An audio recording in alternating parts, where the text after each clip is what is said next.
Arra dhimma qalbii Oromoo mana rifachiisee sammuu namaa yaachisee garaa namaa gubee jiru tokko irratti waliin xiinxallum. Dhimma ayyuu Oromoo guddaa nama seenaa keessatti maqaasaa bara dheeraa dhageessisu nama beekumsaa qorannoo fi qajeelfama uummata isaatiif of kenne Dr. Gammachuu Magarsaa irratti xiyyeeffannam. Ayyuun kun eenyu maaliif arra akka kana rakkataa jira?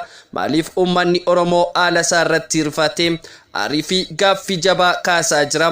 Maaliif mootummaan ofiin mootummaa Oromooti jedhu irratti shakkiin ka'aa jira? Gaaffilee kana hundarratti arra bal'inaan waliin mari'annu. Dr. Gammachuu Magarsaa ayyuu seenaa Oromoo qoratee kitaabota seenaa aadaa fi eenyummaa Oromoo irratti barreesse dhaloota arraa fi booruu akka eenyummaa isaa beekuuf gumaacha guddaa taasisedha. Nama akkanaa waggoota dheeraa fi barnoota qorannoo fi barreessuu irratti of kenne uummata isaatiif aarsaa kaffaluu hin sodaanne. Garuu arra namni akkana rakkoo amtuu keessa jiraachuun isaanii gara biyya dhaloota isaaniitti deebi'anii lafa qotatanii jiraachuun isaanii uummata Oromoo biratti dhuguma rifaatuu guddaa uumeera. Namni beekumsa qabaatee seenaa barreessuu danda'e uummata isaatiif kitaaba qopheessuu fi hanga mana jireenyaa isaa gurguruutti ga'u kun egaa namni akkanaa maaliif akka kanaatti harka qullaa ta'e? Eenyusa bira dhaabbate? Eenyurraa dagatame? Baatiiwwan muraasa dura dhimma Dr. Gammachuu Magarsaa miidiyaa hawaasaa fi afaan uummataa irratti ijoo dubbii guddaa ture. Namoonni hedduun ayyuun keenya rakkateera jechuun sagalee isaanii ol kaasanii dubbachaa turani. Namni tokko immoo kun dhugaa miti hin rakkatu jechuun shakkii keessa ture.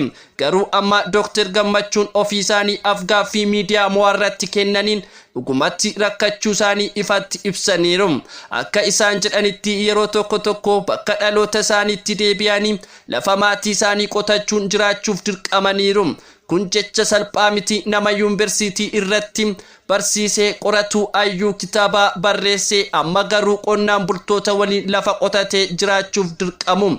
Dr. Gammachuun yeroo dubbatan jireenya isaanii keessatti aarsaa guddaa kaffaluun isaanii dubbataniiru. Mana jireenyaa isaanii gurguranii kitaaba seenaa Oromoo barreessanii maxxansaa fi oolchuu isaanii ifatti ibsaniiru. Kana jechuun isaanii ofii isaanii qabeenyaa dhuunfaa hin ijaarranne maallaqa isaanii hunda uummata isaanii fi seenaa Oromoo barreeffamaan dhaabbatuuf oolchaniiru.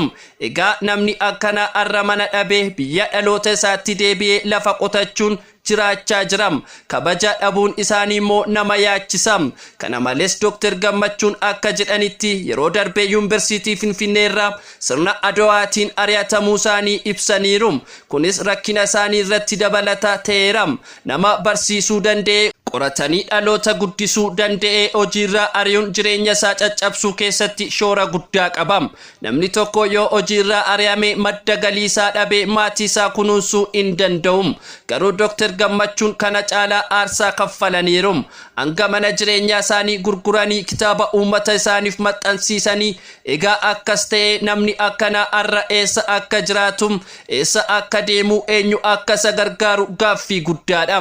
Yeroo afgaaffii isaanii keessatti Dr. Gammachuun akka jedhanitti namoonni isaanii dhiyoon beekanii rakkadhe jedhanii dubbachuu hin barbaadani. Isaanis akkana jedhani: ani yeroo jalqabaaf rakkoo harkaana dhabeen beeku, garuu ammoo rakkoof jilbeenfadheen beeku. Jechi kun hiika guddaa qabam. Kana jechuun isaanii rakkina keessa jiraachuun isaanii dhugaa ta'us abdii kutatanii hin jilbeenfanne jabeenya obsaa fi ofitti amantii qabuun mul'isu. Garuu kun immoo sababa uummanni isaanii callisee isaan rakkoo keessa jiraatanii qofaaf dhiisuun sirrii miti. Dubbiin kun uummata Oromoo biratti rifaatuu guddaa uume. Namoonni hedduun akka jedhanitti ayyuun akkana gumaacha guddaa uummata isaaniif taasise. Maaliif arra akka kana rakkate? Abbootiin qabeenyaa Oromoo eessa jiru jechuun gaafachaa jiru. Dhugumatti Oromoon abbootii qabeenyaa qaba. Namoota maallaqa guddaa qaban daldala investimentii fi hojii garaagaraa geggeessan qaba. Garuu yeroo ayyuun isaanii rakkatu eenyu isa bira dhaabbata? Eenyu maallaqa isaa qoodee ayyuu kana gargaaruu danda'a? Abbootiin qabeenyaa Oromoo yeroo ayyaana irratti, sirba irratti, bashannana irratti uffata miidhaginaa uffatanii konkolaataa gatii guddaa qabanii socho'anii mul'atu. Garuu yeroo ayyuun akka Dr. Gammachuu Magarsaa rakkatu sagalee isaanii hin dhageenyu. Kun gaaffii guddaadha. akkasumas mootummaan ofiin mootummaa Oromooti jedhu irratti gaaffiin ka'aa jira. Mootummaan ayyaana garaagaraa sababeeffate qarshii miiliyoonaan lakkaa'amu baasuu danda'a. Istaadeemii ijaaruu danda'a. bashannanam sirba ayyaanaa fi sagantaalee garaagaraa irratti maallaqa guddaa baasuu danda'a. Garuu namoota olmaa guddaa biyyaaf oolan ayyoota qorattoota barattoota guddaa maaliif hin yaadatu? Namni akka Dr. Gammachuu Magarsaa seenaa Oromoo barreessuu danda'e dhaloota barsiisee mootummaa ofii ijaaruu keessatti yaada hubannoo fi qajeelfama kennuu danda'e mana dhabee biyya dhaloota isaatti deebi'ee jiraachuun isaa mootummaa kanaaf salphaa ta'uu hin qabu. Mootummaan yoo dhugumaan mootummaa uummataa ta'e yoo dhugumaan mootummaa Oromooti jedhe ayyoota isaa qabsaa'ota isaa qorattoota isaa gumaacha guddaa taasisan yaadachuu qaba. Namni mana dhabee yoo jiraate mana kennuu danda'a. Namni hojii dhabee yoo jiraate carraa hojii uumuuf carraaqachuu danda'a. Garuu amma akka mul'atutti Dr. Gammachuun mootummaarraa deeggarsa gahaa hin arganne. Kanaaf uummanni gaafata. Mootummaan ani mootummaa Oromooti jedhu eessa jira? Maaliif ayyuun keenya dagate? Gaaffiin kun gaaffii siyaasaa qofa osoo hin taane gaaffii namummaa, gaaffii aadaa, gaaffii wal gargaaruudha. Uummanni tokko ayyoota isaa yoo hin kabajne, yoo hin gargaarre dhaloonni bor eessa irraa ayyoota argata? Ayyoonni akka Dr. Gammachuu Magarsaa namoota ofiif qofa osoo hin taane uummata isaaniif hojjetan, kitaaba barreessuun isaanii qabeenyaa dhuunfaa argachuuf osoo hin taane seenaa uummata isaanii akka hin barnee fi dhaloonni akka hin wallaalleef eenyummaa akka hin dhabneef. Egaa namni akkanaa rakkina keessa yoo jiraate kun qofa isaaf rakkoo osoo hin taane uummata guutuu irratti rakkoodha. Sababni isaas yoo ayyuun hin kabajamne, yoo hin gargaaramne dhaloonni bor qorannoo barnootaa fi seenaa irratti kokoomsa dhabuu danda'a. Kanaaf har'a akka uummata Oromootti of gaafachuun nurra jira. Abbootiin qabeenyaa keenya eessa jiru? Maallaqa isaanii eenyu baasaa jiru? Bashannana qofaa moo ayyoota barattootaa fi qorattootaafis? Mootummaan keenya eenyuuf hojjetaa jira? Ayyaana qofaa moo namoota gumaacha guddaa taasisan yaadachuufis? Miidiyaaleen keenya eenyu irratti xiyyeeffata? Bashannana, arrabsoo, wal dhabdee qofa moo dhimmoota akka Dr. Gammachuu Magarsaa irratti sagalee uummataa ol kaasuu danda'a? Uummanni keenya maaliif yeroo jalqabaa irratti dubbate boodammoo callisee dagate? Baatiiwwan dura dhimmi kun ijoo dubbii ture. Garuu yeroo gabaabaa booda akka waan hin ta'initti dagatame. Kun maal agarsiisa? Obsa dhabuu, itti fufinsa dhabuu fi of yaaduu qofa. Yeroo tokko Oromoon yeroo rakkinaa tokkotti sagalee isaa ol kaasee dubbata. Garuu yeroo gabaabaa booda waan biraa dhageenye, waan biraa irratti xiyyeeffanna. Dhimmi ayyoota keenya gumaacha isaanii, jireenyi isaanii, balaa fi rakkoo isaanii garuu itti fufinsa qabaachuu qaba. Dr. Gammachuun har'a akkana rakkateera, bor immoo eenyuun rakkata? Ayyuun biraa, qabsaa'aan biraa, barataa seenaa Oromoo qorachaa jiru yoo har'a hin dhaabbannee fi boris hin dhaabbannu. Kanaaf har'a sagalee ol kaasuun nurra jira. Uummata Oromoo hunda abbootii qabeenyaa, mootummaa, miidiyaa fi dhaabbilee hawaasaa hunda waamne Dr. Gammachuu Magarsaa akka kana rakkachuun hin malu jechuun dubbachuun nurra jira.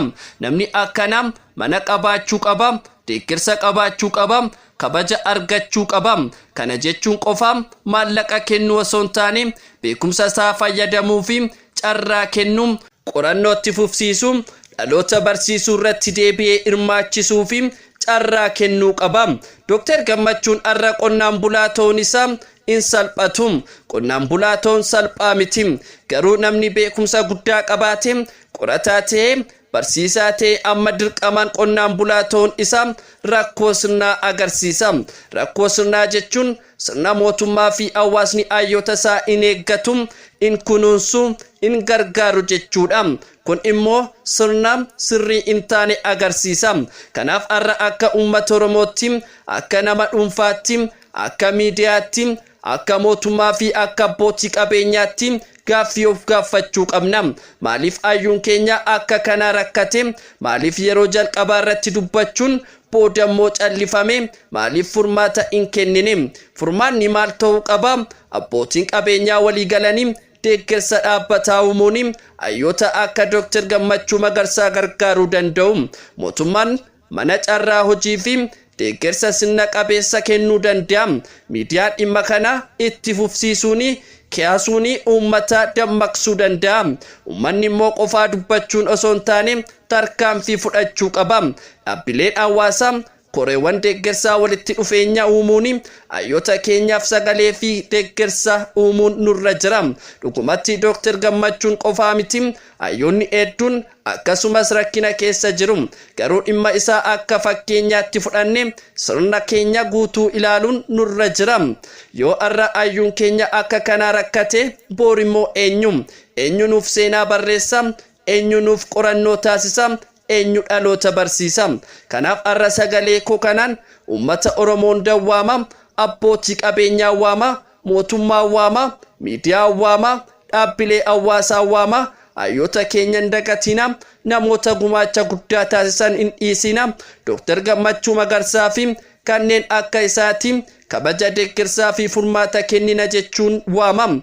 Sababni isaas uummanni tokko hayyoota isaa yoo kabaje boor akka saba cimaatti dhaabbatam. Yoo hayyoota isaa dagate immoo seenaa isaa, aadaa isaa fi eenyummaa isaa baduu danda'a. Dhugaa dubbachuuf Dr. Gammachuun seenaa Oromoo barreeffamaan dhaabbatuu fi gumaacha guddaa taasise. Har'a yoo callifne bor dhaloonni nu gaafatam. Maaliif hayyuun keessan rakkachuun isaa yeroo sana callifame jechuun? Kanaaf har'a callisuun qabnu, sagalee ol kaasuu qabna, tarkaanfii fudhachuu qabna, furmaata uumuu fi waliigaluu qabna. Xumura irratti Dr. Gammachuu Magarsaa qofaa osoo hin taane hayyoota Oromoo hundaaf kabaja haa kenninu. Namoota uummata isaaniif aarsaa kaffalan hin dagatina. Uummanni akka kanaatti yoo wal gargaaru, yoo hayyoota isaa eegu, boor akka saba jabaa seenaa ofiisaa beekee kabaja argatu ta'a.